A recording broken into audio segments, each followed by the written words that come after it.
Hello student, हम aromatic compounds की पहले एमिनो ग्रुप की सारी प्रकृति देख चुके थे।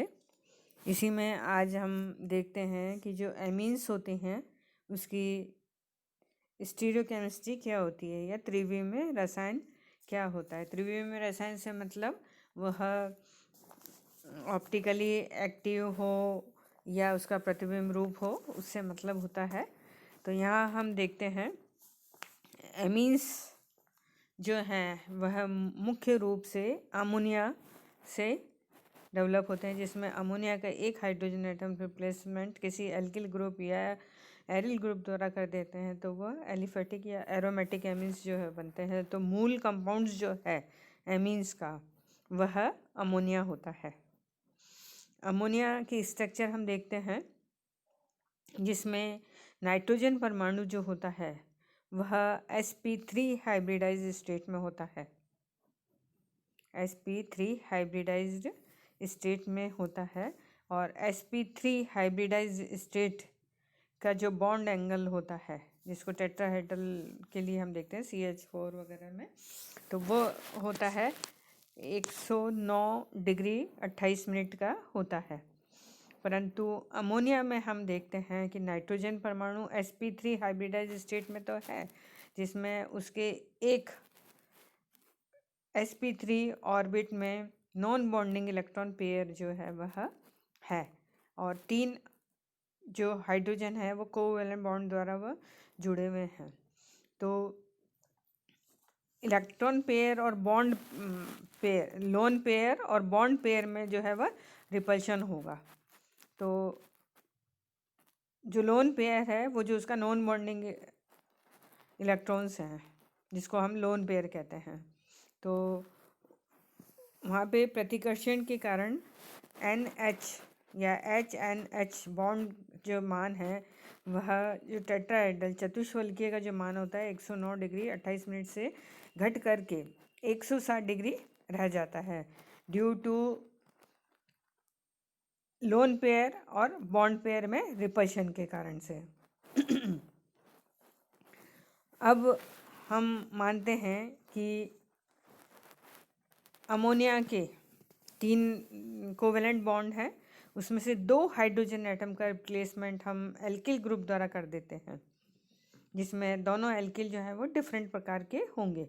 तो उस केस में हम देखते हैं कि तीनों जो बॉन्ड हैं उसमें जो अटैच्ड ग्रुप हैं या एटम हैं वो तीनों डिफरेंट कलर के हैं, डिफरेंट टाइप के होते हैं, जिसमें हम कह सकते हैं जिसकी चारों संयोजकता पर क्रमशः 2 भिन्न समूह हाइड्रोजन और नॉन बॉन्डिंग इलेक्ट्रॉन जुड़े हुए होते हैं।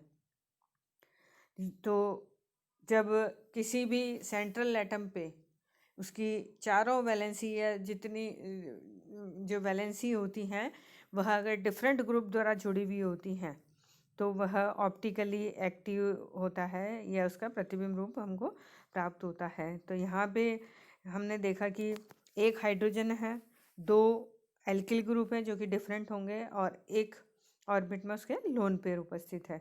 तो उस आधार पर वह कंपाउंड जो है वह ऑप्टिकली एक्टिव होना चाहिए। परंतु डाई एल्किल एमीन का कोई भी एनेंटियोमर या प्रतिबिंब रूप जो है वह सेपरेट नहीं किया गया है,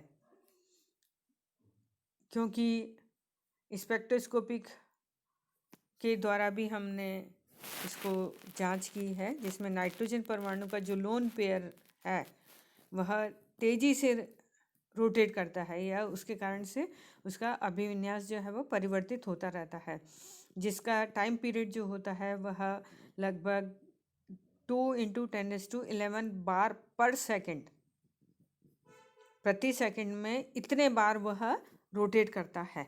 तो उस केस में हम जो डिफरेंट स्ट्रक्चर बनेंगे उनका सेपरेशन नहीं कर पाते हैं, जैसा कि यहाँ पे स्ट्रक्चर में दिखाया गया है।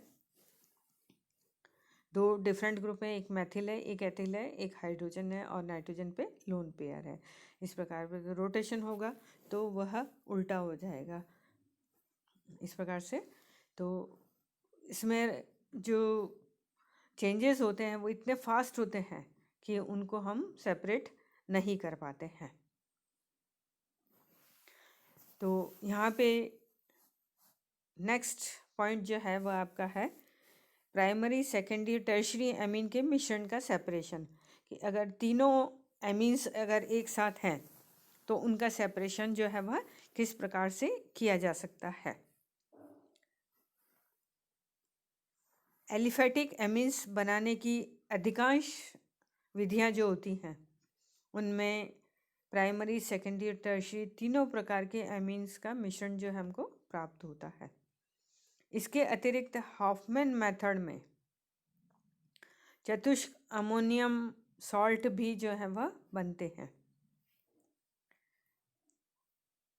इस मिश्रण को KOH के साथ आश्वित किया जाता है, डिस्टिलेशन जिसको कहते हैं। KOH उसमें डाला और उसका आसवन किया है तो तीनों प्रकार के एमीन्स आश्वित हो जाते हैं और चतुष्क अमोनियम सॉल्ट फ्लास्क में ही रह जाते हैं। इस प्रकार प्राप्त मिश्रण से तीनों प्रकार के एमीन्स को पृथक करने के लिए 2-3 विधियां दी गई हैं जिसको हम देखते हैं। पहली विधि है फ्रैक्शनल डिस्टिलेशन। मीन्स उसको फ्रैक्शनल डिस्टिलेशन असेंबली जो होती है उसमें हम उस कंपाउंड को हीट करके जिसका बॉइलिंग पॉइंट या मेल्टिंग पॉइंट जो भी है वह पहले डिस्टिल हो जाएगा, उसको कलेक्ट कर लेंगे, फिर दूसरा, फिर तीसरा, इस प्रकार से क्योंकि प्राइमरी सेकेंडरी और टर्शरी तीनों ही कंपाउंड्स के मेल्टिंग पॉइंट या बॉइलिंग पॉइंट जो भी हैं वह अलग अलग होते हैं। तो जिसका मेल्टिंग या बॉइलिंग कम होगा वो पहले इवोपरेट हो जाएगा, उसको सेपरेट कर लेंगे, फिर उसके बाद जो होगा वो फिर लास्ट में तीसरा जो है वो बच जाएगा। तो ये फ्रैक्शनल डिस्टिलेशन मेथड में प्रभाजी आसवन द्वारा उनका सेपरेशन किया जाता है।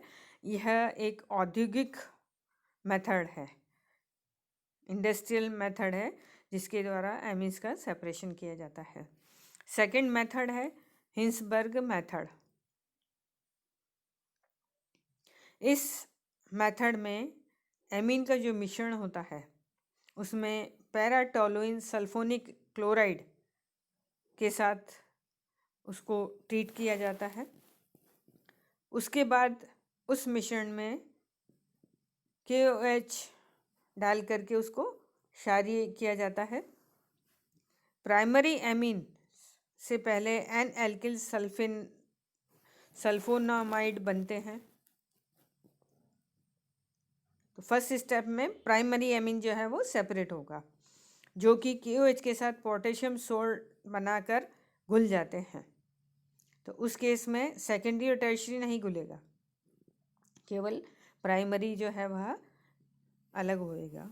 ये रिएक्शन दी गई है जैसे C2H5NH2 प्राइमरी एमीन और पैराटोलुइन सल्फोनिल क्लोराइड के साथ इसकी रिएक्शन कराई है, ये कंपाउंड बना, उसको फिर KOH के साथ क्षारीय किया, ये कंपाउंड बना। तो ये सॉल्युबल फॉर्म में होगा और सेपरेट हो जाएगा। तो secondary amine N di alkyl sulphonamide बनाते हैं जिसमें अल्फा हाइड्रोजन परमाणु जो है वह उपस्थित नहीं होता है। तो KOH के साथ क्रिया कर पोटेशियम सॉल्ट नहीं बना पाते हैं और इनसॉल्युबल रह जाते हैं, इनसॉल्युबल रहते हैं। तो टर्शरी एमीन्स जो है वह पैराटोलुइन सल्फोनिक एसिड के साथ कोई क्रिया नहीं देते हैं। इस क्षारीय विलयन को जिसमें KOH डाला है जिससे वह क्षारीय हो गया, आयंस के रूप में बना है, इस क्षारीय विलयन को का जब आसवन करते हैं तो टर्शरी एमीन आश्वित हो जाते हैं।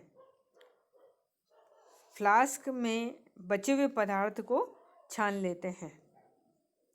तो टर्शरी एमीन तो वेपर के रूप में उड़ जाएगा, बाकी बचे हुए को हम छान लेते हैं। छनित में जो घुलनशील प्राइमरी एमीन है जो कि KOH के साथ वह घुल जाता है, तो छानने पे छनित्र जो होगा उसमें प्राइमरी एमीन आ जाएगा, वो एमीन सल्फोनामाइड सॉल्ट के रूप में होगा। और ऊपर जो बच जाएगा सॉलिड फॉर्म में वह सेकेंडरी एमीन होगा, जिसको हम कहते हैं अगुलेंशियल सल्फोनामाइड होगा। इन दोनों में से मुक्त एमीन प्राप्त करने के लिए इन सल्फोनामाइड को 70% H2SO4 और 20% HCl के साथ रिफ्लेक्स किया जाता है इस प्रकार से।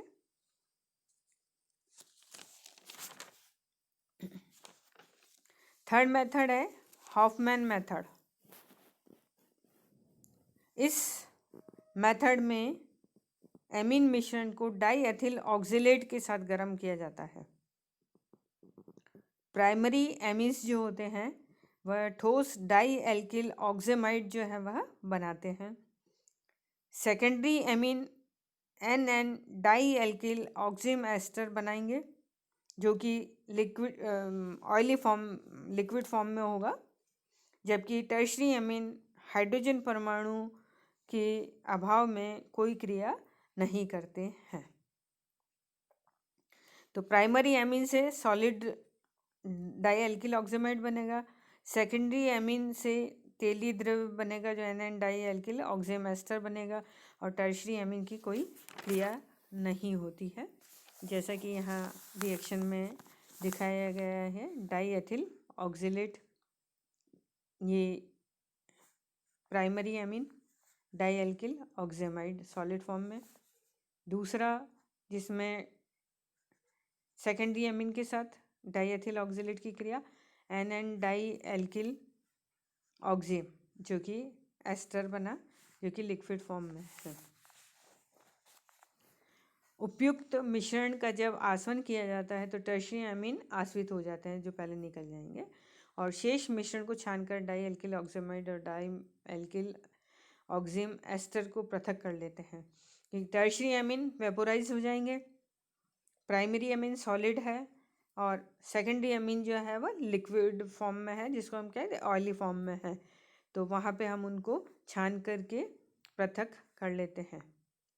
इनमें से मुक्त एमीन प्राप्त करने के लिए इन्हें कास्टिक पोटाश के विलयन के साथ उबालकर इनका आसवन कर लिया जाता है इस प्रकार से।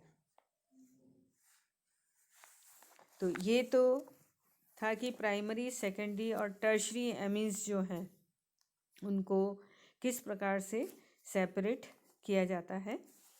इसकी फिजिकल प्रॉपर्टीज़ देख लेते हैं। मेथिल एमीन जो है वह एक कलरलेस गैस है, जल में अत्यंत घुलनशील है ड्यू टू हाइड्रोजन बॉन्डिंग। इसमें तीव्र अमोनिया की गंध आती है। इसका क्वथनांक -7.6 डिग्री होता है, और इसका उपयोग प्रशीतन में किया जाता है। नेक्स्ट लेक्चर में हम एमीन की क्षारकता को प्रभावित करने वाले जो संरचनात्मक लक्षण होते हैं वो नेक्स्ट लेक्चर में देखेंगे। Thank you.